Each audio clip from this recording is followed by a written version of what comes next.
ஒரு மாணவிக்கு பாலியல் பலாத்காரம் இந்த கேம்பஸ்க்கு சம்பந்தம் இல்லாத ஒருத்தன் அவன் எப்படி அந்த கேம்பஸ்க்குள்ள வந்தான்? அப்ப என்ன மாதிரியான செக்யூரிட்டி நீங்க இது பண்றீங்க? நீங்க ஏதோ இதுதான் முதல் முறை நடக்குது அப்படின்னா பரவாயில்ல, இவன் 9 வருஷங்களுக்கு மேல இந்த விஷயத்தை பண்ணிக்கிட்டு இருக்கான் அப்படின்றத சொல்றாங்க. இவன் மேல 15க்கும் மேற்பட்ட வழக்குகள் இருக்கு அந்த ஞானசேகரன் அப்படிங்கிறவன் மேலன்னு சொல்றாங்க. அப்போ ஒரு ஹிஸ்டரி செட் வந்து எப்படி வந்து ஒரு யூனிவர்சிட்டி கேம்பஸ்க்குள்ள கேஷுவலா வந்துட்டு போறோம்? இதெல்லாம் யார் கேள்வி கேட்கணும்? போலீஸ், அந்த ஏரியால இருக்கிற காவல்துறை தானே இதெல்லாம் பார்க்கணும். இந்த மாதிரி அயோக்கிய பேலிகளுக்கெல்லாம் குண்டாஸ் போடாம பாதுகாப்பு கொடுத்து கேட்டா அவன் வந்து உங்க கட்சியில மாணவர் அணியில இருக்கிறான். ஒரு பிரியாணி கடை போட்டிருக்க ஒரு சாமானிய மனுஷன் அதை எப்படி இங்க இருந்து போய் துணை முதல்வரோட நின்று போட்டோ எடுத்துக்கிறாரு, மாசு அவர்களுக்கு கை கொடுக்குறாரு? எப்படிங்க உங்களுக்கு உள்ள இன்ஃப்ளூயன்ஸ் வரும்? நீதிமன்ற வாசல்லே வச்சு கொலை நடக்குது, அதை சொன்னா அதை அரசியலாக்காதீங்கிறீங்க. ஸ்கூலுக்குள்ள வந்து ஒரு டீச்சரை கொள்றாங்க, அதை சொன்னா அரசியலாக்காதீங்கிறாங்க. ரோட்ல ஓட ஓட விட்டு வெட்டுறாங்க, அதை சொன்னா அரசியலாக்காதீங்கிறாங்க. பெண்களுக்கு எதிரான பாலியல் துன்பங்கள், வன்முறைகள் அதிகமாயிட்டே இருக்கு அப்படின்றத நாங்கள் படிச்சு சொல்லிட்டு இருக்கோம். சட்டம் ஒழுங்கு இங்க சரியில்லை அப்படின்னு சொல்லிட்டு அந்த பொண்ணோட பேரு, அட்ரஸ், போன் நம்பர் முதற்கொண்டு இந்த அநியாயம் எங்கேயாவது நடக்குமா? அப்ப நீங்க என்ன பண்றீங்க? யாராவது வந்து இந்த மாதிரி கம்ப்ளைண்ட் கொடுத்தா ஓ டீடைல் வெளியில வந்துரும் அப்படிங்கிற ஒரு பயத்துக்கும் அச்சத்துக்கும் ஆளாக்குறீங்கல்ல.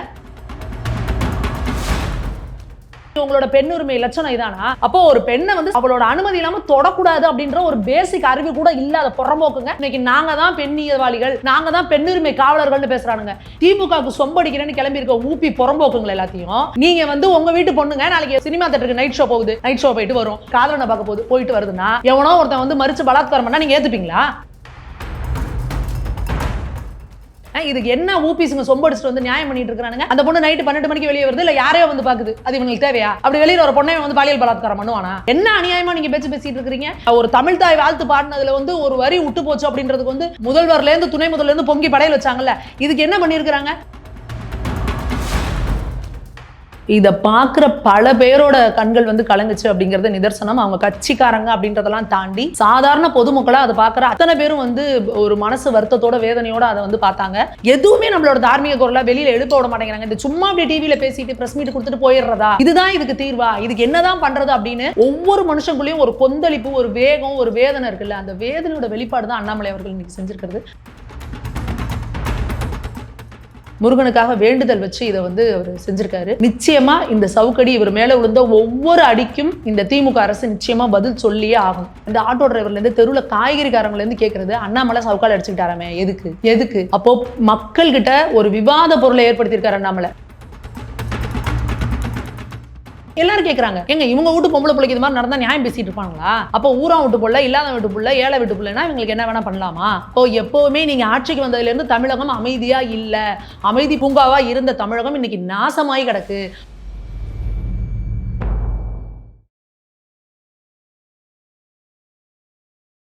இளைய பாரத சொந்தங்களுக்கு வணக்கம். இன்றைய தினம் நம்ம கூட யார் இணைஞ்சிருக்கிறது பார்த்தீங்கன்னா, மகளிர் அணி மாநில செயற்குழு உறுப்பினர் திருமதி சுமதி மேகவர்ணம் மேம் தான் இணைஞ்சிருக்காங்க. வணக்கம் மேம். அண்ணா யூனிவர்சிட்டியில் ஒரு பெண்மணிக்கு வந்து செக்ஸுவல் ஹராஸ்மெண்ட் கொடுத்துருக்காங்க.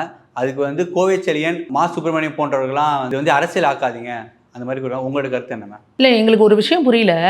நீங்கள் அப்புறம் எதை தான் அரசியலாக்கணும்னு சொல்கிறீங்க? நீதிமன்ற வாசல்லே வச்சு கொலை நடக்குது, அதை சொன்னால் அதை அரசியலாக்காதீங்கிறீங்க. ஸ்கூலுக்குள்ளே வந்து ஒரு டீச்சரை கொள்றாங்க, அதை சொன்னால் அரசியலாக்காதீங்கிறாங்க. ரோட்டில் ஓட ஓட விட்டு வெட்டுறாங்க, அதை சொன்னால் அரசியலாக்காதீங்கிறாங்க. கஞ்சா எங்கே பார்த்தாலும் கஞ்சா கிடைக்குது, போதைப் பொருள் கிடைக்குது, எங்கே பார்த்தாலும் இது வந்து இதனால் நிறைய சமுதாய சீர்கேடுகள் நடக்குதுன்னு சொன்னால் அதை அரசியலாக்காதீங்கன்னு சொல்கிறீங்க. எதை தாங்க அரசியலாக்குறது? எதை தான் நீங்கள் பேசுறது? பெண்களுக்கு எதிரான பாலியல் துன்பங்கள், வன்முறைகள் அதிகமாயிட்டே இருக்குது அப்படின்றத நாங்கள் படித்து சொல்லிட்டு இருக்கோம். சட்டம் ஒழுங்கு இங்கே சரியில்லை அப்படின்னு சொல்லிட்டு அண்ணா நகரில் ஒரு 10 வயசு சிறுமிக்கு வந்து பாலியல் துன்புறுத்தல் கொடுத்துருக்காங்க. அதை போய் கம்ப்ளைண்ட் கொடுத்தா அம்மா அப்பாவை வந்து நீங்கள் வந்து விக்டிமோட பேரண்ட்ஸை வந்து நீங்கள் வந்து போலீஸ் ஸ்டேஷனில் வச்சுட்டு ஹராஸ் பண்ணுறீங்க. அதுக்கப்புறம் ஒரு மனநலம் பாதிக்கப்பட்ட ஒரு பெண்ணு, அந்த பெண்ணுக்கு இதே மாதிரி பாலியல் துன்புறுத்தல் நடக்குது. அங்கே வந்து நீங்கள் வந்து விக்டிமை விட்டுட்டு யார் வந்து குற்றவாளியோ அவங்கள பாதுகாக்கிறதுக்கு நீங்கள் போராடுறீங்க. என்ன நடக்குதுங்க இங்கே அண்ணா யூனிவர்சிட்டியில்? ஒரு யூனிவர்சிட்டி, அது வந்து எவ்வளோ பெரிய பல்கலைக்கழகம், அது இந்தியா லெவலில் அது வந்து ஒரு எவ்வளோ இதானது, பாதுகாப்புக்கு தானது. அப்போது அண்ணா யூனிவர்சிட்டி மாதிரியான இதிலலாம் நீங்கள் வந்து என்ரோல் ஆகணும் அப்படின்னாலே உங்களோட மார்க்ஸு ரொம்ப நல்ல படிக்கக்கூடிய, நல்ல பர்சன்டேஜ் இருக்கக்கூடிய குழந்தைகள் மட்டும்தான் அங்கே வந்து படிக்கவே முடியும், சேர முடியும். அப்போது நாளைக்கு எதிர்காலத்தில் ஒரு மிகப்பெரிய ஒரு அதிகாரிகளாக, ஆளுமைகளாக வரக்கூடிய மாணவர்களும் மாணவிகளும் இருக்கிற இடம் ஒரு அண்ணா யூனிவர்சிட்டிங்கிற ஒரு இடம். அதுக்குள்ள ஒரு மாணவிக்கு பாலியல் பலாத்காரம், அதுவும் அந்த கேம்பஸ்க்கு சம்மந்தம் இல்லாத ஒருத்தன், இல்லை அந்த கேம்பஸ்லேயே அவனும் ஒருத்தன் இருக்கிறான், அவன் வந்து பண்ணிட்டான்றது வேற. அந்த கேம்பஸ்க்கு அவனுக்கு சம்மந்தமே இல்லை, அவன் எப்படி அந்த கேம்பஸ்குள்ளே வந்தான்? அப்போ என்ன மாதிரியான செக்யூரிட்டி நீங்கள் இது பண்ணுறீங்க? அண்ணா யூனிவர்சிட்டி அப்படின்றது எப்பேற்பட்டது? அங்கே எவ்வளோ ஸ்டூடெண்ட்ஸ், அங்கே இருக்கிற இன்ஜினியரிங் ஸ்டூடெண்ட்ஸ்லேருந்து, அங்கே இருக்கிற ரிசர்ச் ஸ்டூடெண்ட்ஸ்லேருந்து அவங்களே இன்னோவேட்டிவாக எவ்வளவோ விஷயங்களை கண்டுபிடிக்கிறாங்க. ஆனால் அண்ணா யூனிவர்சிட்டியில் சிசிடிவி கேமரா வேலை செய்யலையாம். இது எப்படி? மழைனால வந்து அந்த மாதிரி ஆயிடுச்சு சொல்கிறேன். இல்லை, அதுதான் எங்களுக்கு புரியலைங்க. அப்போ நீங்கள் அதை கவனிச்சு, இது அன்னைக்கு மட்டும் கரெக்டாக அன்னைக்கு கட்டாக இருக்காது. இதுக்கு முன்னாடி இதாக இருந்துச்சுன்னா அதை இமீடியட்டாக அதை சரி பண்ண வேண்டியது யாரோடது? அப்போ நிர்வாகம். அது எவ்வளோ பெரிய கேம்பஸ், அதுக்குள்ளே எவ்வளோ பெண்கள் இருக்காங்க. இப்போ அவங்களுக்கான பாதுகாப்பு நீங்கள் என்ன இது பண்ணுறீங்க? அப்போ அந்த மாணவி வந்து இப்போ அவங்களோட ஃப்ரெண்டோட போய் அங்கே வந்து பேசிக்கிட்டு இருக்காங்க அப்படின்றப்போ, இவன் வந்து இதை 1 நாள் 2 நாள் நடக்கல, நீங்கள் ஏதோ இதுதான் முதல் முறை நடக்குது அப்படின்னா பரவாயில்ல, இவன் 9 வருஷங்களுக்கு மேலே இந்த விஷயத்த பண்ணிக்கிட்டு இருக்கான் அப்படின்றத சொல்கிறாங்க. இவன் மேலே 15க்கும் மேற்பட்ட வழக்குகள் இருக்குது, அந்த ஞானசேகரன் அப்படிங்கிறவன் மேலேன்னு சொல்கிறாங்க. அப்போது இத்தனை வருஷமாக அவன் மேலே வந்து ரெக்கார்டு இது கேஸ் இருக்குது, அவன் மேலே வழக்கு இருக்குது அப்படின்னா அவன் வந்து ஒரு ஹிஸ்ட்ரி ஷீட்டர். ஒரு ஹிஸ்ட்ரி செட்டரை வந்து நீங்கள் வந்து கண்காணிப்பில் வைக்கணுமா இல்லையா? அவன் என்ன பண்ணுறான்னு கவனிக்கணுமா இல்லையா போலீஸ்? அப்போ ஒரு ஹிஸ்ட்ரி செட்டர் வந்து எப்படி வந்து ஒரு யூனிவர்சிட்டி கேம்பஸ்குள்ளே கேஷுவலாக வந்துட்டு போகிறான்? இதெல்லாம் யார் கேள்வி கேட்கணும்? போலீஸ், அந்த ஏரியாவில் இருக்கிற காவல்துறை தானே இதெல்லாம் பார்க்கணும். அப்போது நீங்கள் ஏற்கனவே 15 வழக்குகள் அவன் மேலே இருந்தப்போ ஏதாவது ஒரு வழக்கில் அவன் மேலே நீங்கள் நடவடிக்கை எடுத்திருந்தீங்கன்னா, ஏற்கனவே பாலியல் துன்புறுத்தல் முதற்கொண்டு அவன் மேலே வழக்கு இருக்குங்கிறாங்க. அப்போது அவன் மேலே நீங்கள் என்ன போட்டிருக்கணும்? குண்டாஸ் போட்டிருக்கணும்ல. நீங்கள் குண்டாஸ் யார் மேலே போடுவீங்க? எவன் மேலே உங்களுக்கு மேலே யூடியூப்புக்கு எதிரில் உங்களுக்கு யூடியூப்பில் எதிராக பேசுகிறான், எவன் உங்களுக்கு சோஷியல் மீடியாவில் எதிராக போஸ்ட் போடுறான், எவன் மேலாம் உங்களுக்கு எதிரில் நின்று இந்த ஆட்சியில் இதெல்லாம் நடக்குது அவ்வளோன்னு சொல்கிறான், இவன் மேலெல்லாம் குண்டாஸ் போடுவீங்க. நீங்கள் வந்து விவசாயிகள் உங்களுக்கு எதிரில் நின்று ஆர்ப்பாட்டம் பண்ணி எங்கள் நிலத்தை இது பண்ணாதீங்கன்னு சொன்னால் விவசாயிகள் மேலே குண்டாஸ் போடுவீங்க. ஆனால் இந்த மாதிரி அயோக்கிய பேலிகளுக்கெல்லாம் குண்டாஸ் போடாமல் பாதுகாப்பு கொடுத்து கேட்டால் அவன் வந்து உங்கள் கட்சியில் மாணவர் அணியில் இருக்கிறான் அப்படின்னு சொல்லிட்டு உடைச்சிருக்காங்க. இங்கே பாருங்களேன், காலை உடைக்கிறது, கையை உடைக்கிறது இதெல்லாம் எங்களுக்கு தேவை கிடையாதுங்க. இது நாங்கள் கேட்குறது ஜஸ்டிஸ். இதுக்கு முன்னாடி எதற்காக நீங்கள் வந்து திமுகவில் மாணவர் அணியில் இருக்கிறான்ற ஒரே காரணத்துக்காக இங்கே பவரை இன்ஃப்ளூயன்ஸ் பண்ணி அவனை எப்படி வெளியே விட்டீங்க? அங்கே அக்கம் பக்கத்தில் இருக்கவங்களெல்லாம் கேட்குறப்ப சொல்கிறாங்க, ஆமாம் ஒரு மோசமான பொறுக்கி போயிருந்தா அவங்க கூட பிறந்தவங்களே சொல்கிறாங்க. அப்போ நீங்கள் எதுக்காக கட்சியில் இருக்கணும்னா நீங்கள் வந்து அவனை விட்டுருவீங்களா? நாங்கள் என்ன சொல்கிறோம், உங்கள் கட்சியில் ஒரு பொறுப்பில் இருக்கான், அவன் தப்பு பண்ணானா, அவன் தப்பு செஞ்சானா அவன் மேலே நடவடிக்கை எடுக்கணும் அப்படின்னா தான் கட்சியில் பொறுப்பில் இல்லைன்னு சொல்லிட்டு இருக்காங்க. நீங்கள் சொல்கிறீங்க இன்னைக்கு இதில் பிஜேபியில் எல்லா தலைவர்களும் அதுக்கான ஆதாரத்தை வெளியிட்டிருக்காங்க. அவர் வந்து மாணவர் அணியில் பொறுப்பில் இருந்திருக்காரு, அந்த பொறுப்பில் இருந்த மீட்டிங்லாம் என்னென்ன நோட்டீஸ் வந்திருக்கு, அவர் பொறுப்பில் இருந்து என்னென்ன பண்ணியிருக்கிறாரு, அவர் அந்த நிகழ்ச்சிகள் இருந்து எடுத்த ஃபோட்டோ இது எல்லாம் இருக்குது. இன்னொன்று, ரோட்டு கடையில் ரோட்டோரத்தில் ஒரு பிரியாணி கடை போட்டிருக்காருங்க. ஒரு பிரியாணி கடை போட்டிருக்க ஒரு சாமானிய மனுஷன் அது எப்படி இங்கேருந்து போய் துணை முதல்வரோட நின்று ஃபோட்டோ எடுத்துக்கிறாரு, மாசு அவர்களுக்கு கை கொடுக்குறாரு? எப்படிங்க உங்களுக்கு உள்ள இன்ஃப்ளூயன்ஸ் வரும்? ரோட்டு கடையில் ஒரு பிரியாணி போட்டிருக்க எல்லாரையும் நீங்கள் வந்து போய் பார்க்க விட்டுருவீங்களா திமுக தலைமையில்? இல்லை, எங்களுக்கு புரியல. நீங்கள் ஒரு கட்சியில் ஒருத்தன் தப்பு பண்ணுறான்னா அவன் மேலே சிவியராக நடவடிக்கை எடுத்தால் தான் அடுத்த கட்சியில் இருக்கவங்களுக்கு பயம் வரும். ஐயோ நம்ம கட்சி தலைமையில் நமக்கு நடவடிக்கை எடுத்துருவாங்க, இப்போ தண்டனை சிவியராக இருக்கணும். ஆனால் நீங்கள் அதை பூசி மொழிவி மூடி மறைச்சு இதை தான் பண்ணணும்னு பார்க்குறீங்களே ஒழிஞ்சு இதனால் அடுத்து எத்தனை பேர் பாதிக்கப்படுறாங்க? அடுத்து நீங்கள் சொல்கிறீங்க இந்த மாவு கட்டு போடுறோம், இது வந்து மக்களை வந்து இந்த மாதிரி நீங்கள் சொல்கிற மாதிரி பாருங்கள், திமுக அரசு வந்து அப்படியே எப்படி ஒரு ஸ்ட்ரிக்டாக அவனு இது பண்ணிடுச்சு பாருங்கள், அவனுக்கு வந்து மாவு கட்டு போட்டுச்சு. நாங்கள் என்ன சொல்கிறோம், அவனுக்கு மேலே 15 வழக்கு இருந்துச்சுல முன்னாடி, அப்பயே நீங்கள் அவனை உட்கார வச்சு மாவு கட்டு போட்டிருந்தீங்கன்னா இப்போ இந்த மாதிரி இத்தனை பெண்கள் எத்தனை பேர் பாதிக்கப்பட்டிருப்பாங்க? இவன் இதை வந்து பல வருஷமாக செஞ்சுக்கிட்டு இருக்காங்கிறாங்க. இந்த ஒரு பெண் வந்து வெளியே சொல்லியிருக்காங்க, சொல்லாத பெண்கள் எத்தனை? அந்த ஒரு பெண்ணையும் நீங்கள் என்ன பண்ணுறீங்க, அந்த எஃப்ஐஆரை வெளியிடுறீங்க. அந்த பொண்ணோட பேர், அட்ரஸு, ஃபோன் நம்பர் முதற்கொண்டு. இந்த அநியாயம் எங்கேயாவது நடக்குமா? அப்போ நீங்கள் என்ன பண்ணுறீங்க, யாராவது வந்து இந்த மாதிரி கம்ப்ளைண்ட் கொடுத்தா டீட்டெயில் வெளியில் வந்துடும் அப்படிங்கிற ஒரு பயத்துக்கும் அச்சத்துக்கும் ஆளாக்குறீங்கல்ல? இதை தான் நீங்கள் பண்ணணும்னு நினைக்கிறீங்களா? அடுத்த விஷயம் என்னென்னா, அதில் அந்த பெண் என்ன சொல்லுது, நான் வந்து என்னோட ஃப்ரெண்டோட உட்காந்து, அந்த பையன் என்னோட காதலன் அப்படின்னு சொல்கிறாங்க, அவங்களோட உட்காந்து பேசியிருந்தேன். உடனே இவனுங்கெல்லாம் கிளப்புறானுங்க, நைட்டு 12 மணிக்கு இந்த பொண்ணுக்கு என்ன வேலை, எதுக்கு லவரை பார்க்க வெளியே வருது? இதெல்லாம் உங்களுக்கு ரொம்ப தேவையான கேள்வியா? ஒரு பொண்ணு 18 வயசுக்கு மேலே இருக்கானா, அந்த பொண்ணு காதலிக்கிறானா, அவள் காதலன் வந்து பார்க்குறானா, அது அவளோட தனிப்பட்ட சுதந்திரம், தனிப்பட்ட உரிமை. அப்போ ஒரு பொண்ணை நீ வந்து அனுமதி இல்லாமல் நீ பலாத்காரம் பண்ணலாமா? அதை நீங்கள் நியாயப்படுத்துறீங்களா?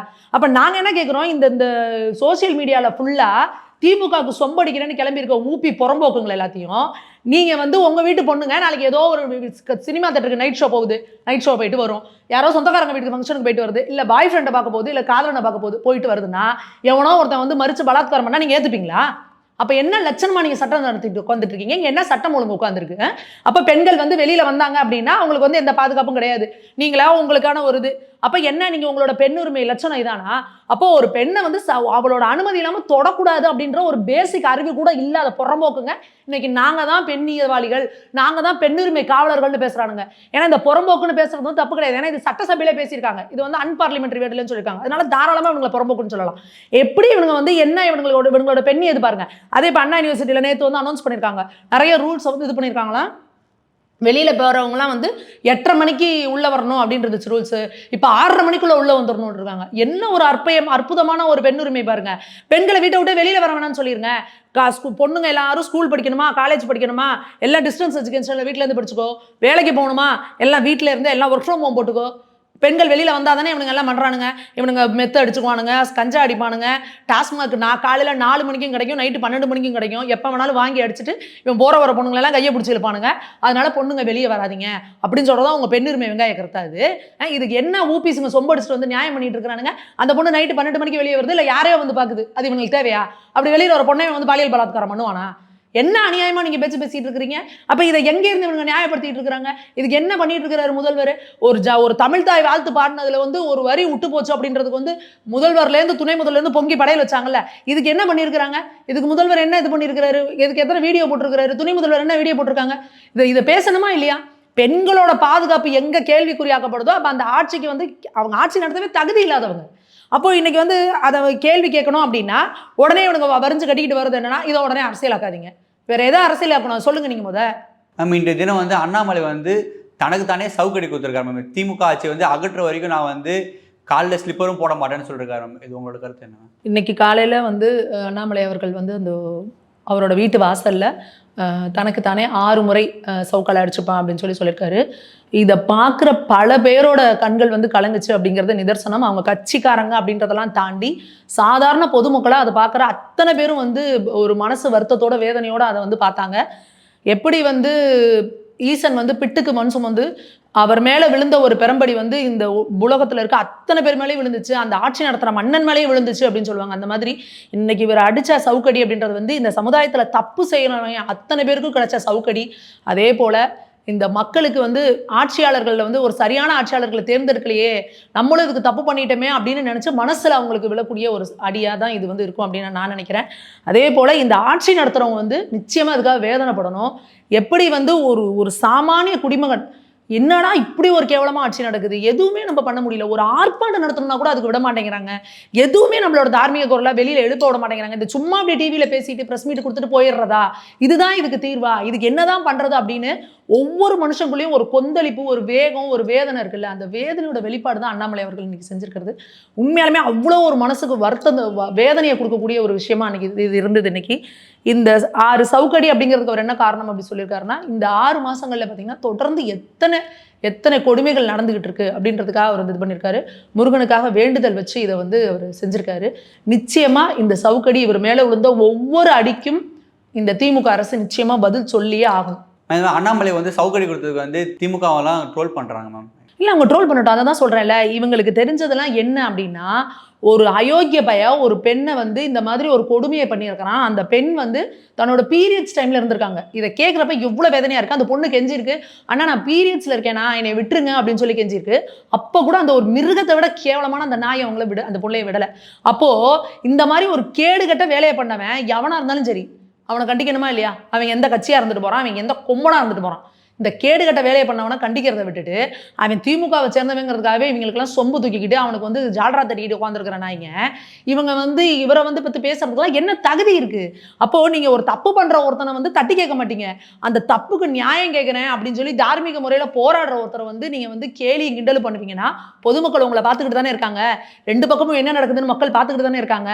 பொதுமக்கள் வந்து எல்லாருமே பிஜேபிக்காரங்க இல்லையே, பொதுமக்கள் எல்லாரும் திமுக காரங்க இல்லையே, அவங்க சாமானிய மக்கள் நின்று பார்க்குறாங்க என்ன நடக்குது, இங்கே ஆட்சியில் என்ன நடக்குது, ஒரு தப்பு நடந்தால் என்ன பண்ணுறாங்க, ஆட்சியில் இருக்கிறவங்க ஸ்ட்ரிக்டாக இருந்தால் இங்கே வந்து ஒரு பலாத்காரம் பெண்களுக்கு மேலே கை வைக்க எப்படி பயப்படுவாங்க அப்படின்றத எல்லாரும் கண்கூட பார்த்துருக்குறோம்.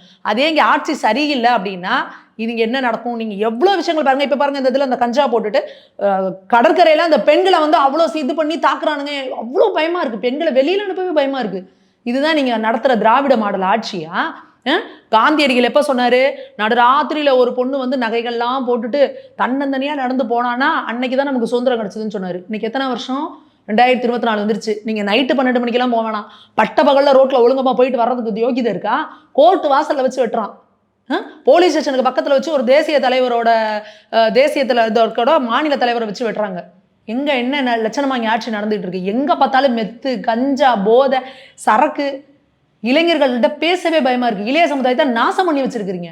அப்போ இந்த மாதிரிலாம் நீங்கள் பண்ணுவீங்க. அப்போ ஒரு இளைஞன் வந்து என்னோட தனி மனித சீற்றம் அது, அந்த சீற்றத்துக்கு நீங்கள் பதில் சொல்லி தான் ஆகணும். நிறைய பேர் கேட்கலாம், ஏங்க தனி ஒரு மனுஷன் அவர் கோவப்பட்டா என்னங்க நடந்துற போகுது அப்படின்னு நிச்சயமாக நினைக்கக்கூடாது. தனி மனிதனோட கோபம் நிச்சயமாக இந்த சமுதாயத்தையே புரட்டி போடும். இந்த வெள்ளைக்காரங்களை வந்து இங்கே ஆட்சி நடத்திட்டு இருக்கப்போ வஉசி அப்படிங்கிற ஒரு தனி மனிதனோட கோபம் அவரை கைது பண்ணப்போ திருநெல்வேலியை கொந்தளிச்சு இருந்துச்சு, தமிழ்நாடே பற்றி இருந்துச்சு. அவ்வளோ பெரிய பிரிட்டிஷ் சாம்ராஜ்யம் இன்னைய வரைக்கும் அவங்க எழுதி வச்சிருக்க குறிப்பில் அவங்க பயப்பட்ட ஒரு பெரிய இன்சிடென்ட் வந்து திருநெல்வேலி கழகம். அந்த திருநெல்வேலி கழகங்கிறது ஒட்டுமொத்த இந்தியாவை உலுக்கி எடுத்துச்சு.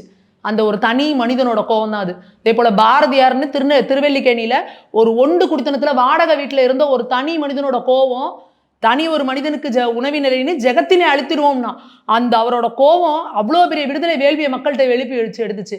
கொடிக்காத்த குமரன் ஒன்றும் இல்லை, கையில ஒரு கொடியை பிடிச்சிட்டு செத்து போனாரு. தமிழ்நாடு முழுக்க பத்தி எரிஞ்சிச்சு கொடிக்காத்த குமரன்.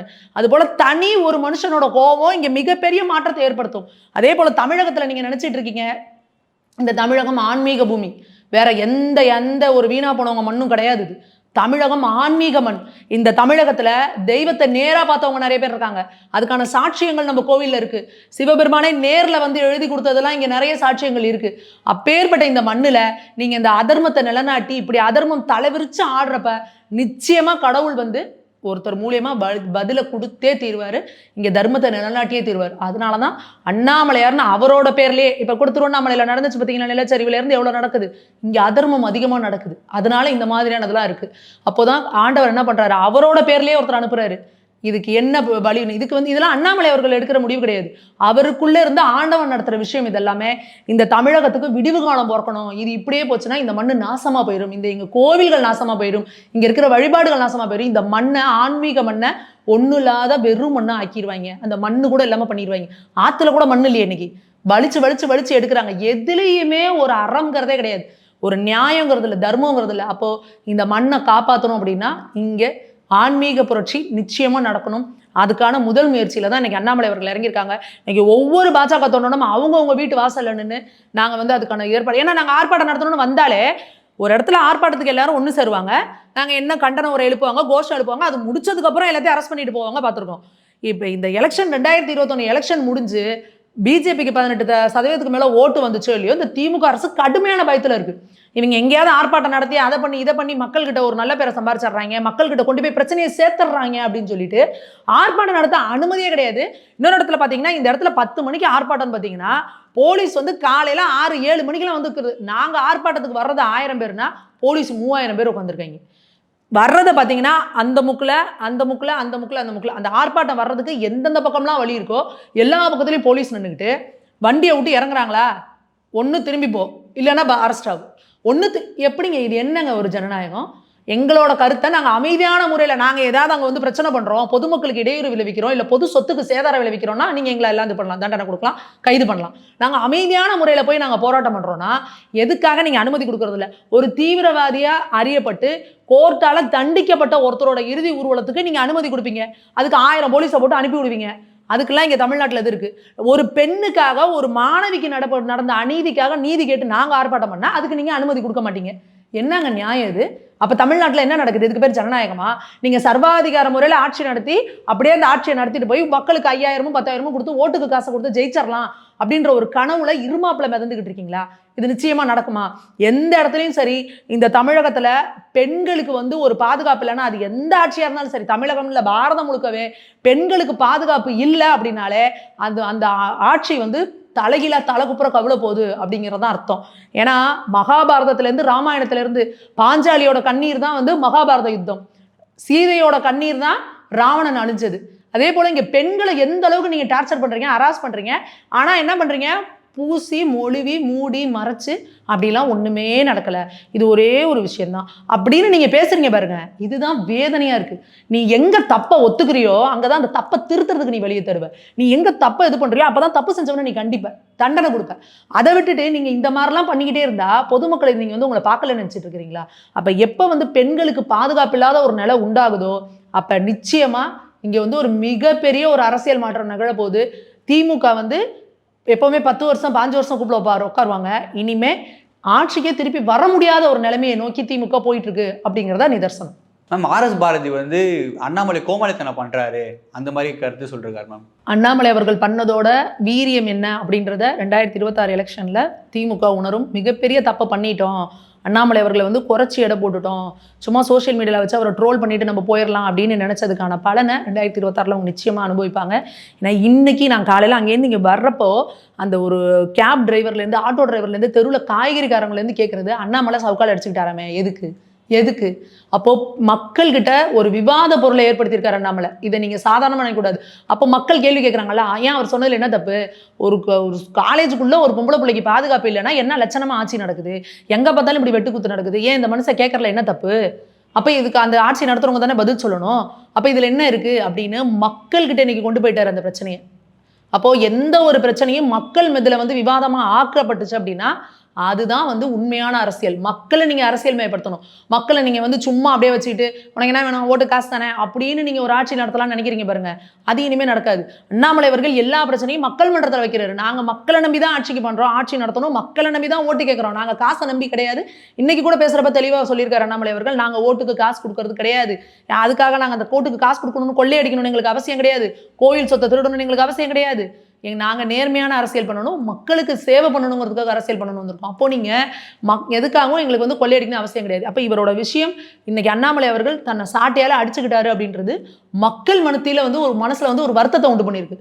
எதுக்காக ஒரு படித்த பையன், ஒரு போலீஸாக இருந்து ஐபிஎஸ்ஸாக இருந்து வந்த பையன் இந்த மாதிரி பண்ணிக்கிறாருன்னா அப்போ எவ்வளோ மன வருத்தம் இருந்தால் அவர் இப்படி பண்ணுவார், எவ்வளோ வேதனை இருந்தால் அவர் இப்படி பண்ணுவார் அப்படின்னு மக்கள் பேசுகிறாங்க. அதை அப்போ திமுக என்ன சொல்லும்? அப்போ வந்து ஒரு இதில் இருக்கிறவங்க வந்து திமுகவில் இருக்கிறவங்களாம் வந்து நிர்வாகிகள்லாம் என்ன சொல்கிறாங்க, கோமாளித்தனம்ன்றாங்க, ட்ரால் பண்ணுறீங்க, என்னென்னமோ பண்ணுறீங்க, குரலி வித்தங்கிறீங்க, எல்லாம் சொல்லிக்கோங்க. அப்போ மக்கள் நீங்கள் சொல்கிறதையும் கவனிக்கிறாங்க. அப்போ என்ன நினைப்பாங்க மக்கள் உங்களை? அப்போ எப்பேற்பட்ட கொடுங்கோலாட்சி இவங்க பண்ணிட்டு இருக்காங்க. அப்போ இவன் வீட்டு பிள்ளைக்கு இது மாதிரி நடந்துச்சுன்னா சும்மா இருப்பானா? பொம்பளை எல்லாரும் கேட்குறாங்க, எங்க இவங்க வீட்டு பொம்பளை பிள்ளைக்கு இது மாதிரி நடந்தால் நியாயம் பேசிட்டு இருப்பாங்களா?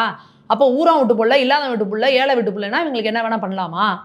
இந்த கேள்வி மக்கள் கேட்குறாங்கல்ல, அதுக்கான பதிலை திமுக சொல்லணும். நீங்கள் ட்ரோல் பண்ணிட்டு போயிட்டே இருங்க. ஆனால் இங்கே அண்ணாமலை அவர்கள் வந்து மக்கள் மத்தியில் இந்த இதை வந்து விவாதமாக கொண்டு போய் மக்கள்கிட்ட சேர்த்துட்டாரு. இந்த ஆட்சியில் என்னென்ன அவலங்கள் நடக்குது அப்படின்றத வந்து தரோவாக வந்து மக்கள்கிட்ட கொண்டு சேர்த்துட்டாரு. அப்போது எதுக்காக 6 முறையில் சவுக்கு அடிச்சுட்டாருங்கிறது முதற்கொண்டு அவர் வந்து விளக்கமாக அவரோட இதில் வந்து சோஷியல் மீடியாவில் வந்து போட்டிருக்காரு, சவுக்கால் அடிச்சுட்டேன்றது முதற்கொண்டு. அப்போது இதையும் ட்ரோல் பண்ணுறாங்க. நீங்கள் நிறைய இடங்களில் ஊர் கோவிலில் திருவிழாலாம் பாருங்கள், அந்த திருவிழா நடக்கிறப்ப அந்த சாமியாடிகளும் சரி, சில பேர் நேர்த்தி கடனும் சரி, ஊர் மக்கள்லாம் நல்லா இருக்குன்னு சொல்லி தன்னைத்தானே சவுக்கால் அடிச்சுப்பாங்க. இது நம்மளோட சனாதன தர்மத்தில் இருக்கிற ஒன்று தான். அழகு குத்திக்கிறது, தீ மிதிக்கிறது, சவுக்கால் அடிச்சுக்கிறது, இது எல்லாமே நம்மளோட வேண்டுதல் இருக்கிறது தான். அப்போ இவங்க வந்து சனாதன தர்மம்னா என்னன்னு தெரியாது, நம்மளோட தர்மத்தை வந்து கேவலமாக பேசுகிறவங்க, நம்ம கோயில்கள்லாம் அழிஞ்சு நாசமாகணும், நம்மளோட தர்மத்தை எல்லாம் நாசம் பண்ணணும் அப்படின்னு நினைக்கிறவங்களுக்கு இது வந்து ட்ரோல் மெட்டீரியலாக தான் இருக்கும். நீங்கள் ட்ரோல் பண்ணிட்டு போங்க. ஆனால் பெரும்பான்மையாக இருக்கிறவங்க பொதுமக்கள் இருக்காங்கல்ல, அவங்க பார்த்துக்கிட்டு இருக்காங்க.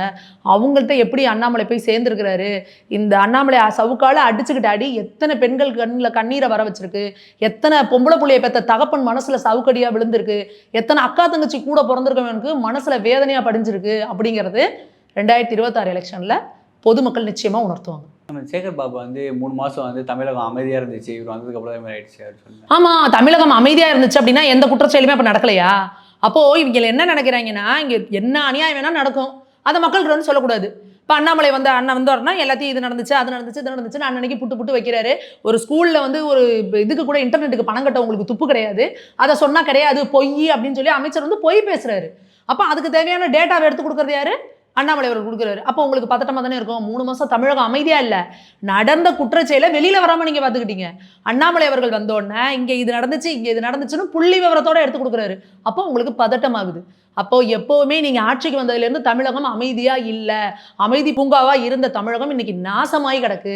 மக்கள் பதட்டத்தில் இருக்காங்க. பொம்பளை பிள்ளைங்களை வெளியில் அனுப்பிட்டு வீட்டுக்கு வர வரைக்கும் வயிற்றுல நெருப்பை கட்டிட்டு உட்காந்துருக்குறாங்க.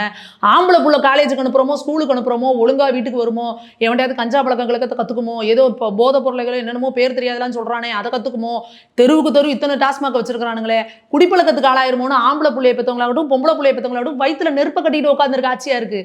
இங்கே என்றைக்குமே நீங்கள் வந்து தமிழகத்தை வந்து நீங்கள் ஆட்சிக்கு வந்ததுலேருந்து தமிழ அமைதி பூங்காவா இல்லை. அப்போ இந்த 3 மாதத்தில் ஒன்றும் அமைதியாலாம் இல்லை. நீங்கள் உங்கள் மீடியாவெல்லாம் கைக்குள்ளே வச்சுக்கிட்டு நீங்களே அப்படியே ஈயம் பூசின மாதிரி பூசாத மாதிரி அப்படியே மினுக்கா ஓடிட்டு இருந்தீங்க. இப்போ அண்ணாமலை அவர்கள் வந்ததுக்கப்புறம் நீங்கள் உங்கள் வண்டவாளத்தெல்லாம் தண்டவாளத்தில் ஏற்றுறாரு. அதனால உங்களுக்கு கடுப்பாக தான் இருக்கும். எப்படி மனசாட்சி இல்லாமல் இந்த மாதிரிலாம் பேசுகிறாங்க? 3 மாதம் நியூஸ் எடுத்து போட சொல்லுங்கள் சேகர் பாபு அவர்களை.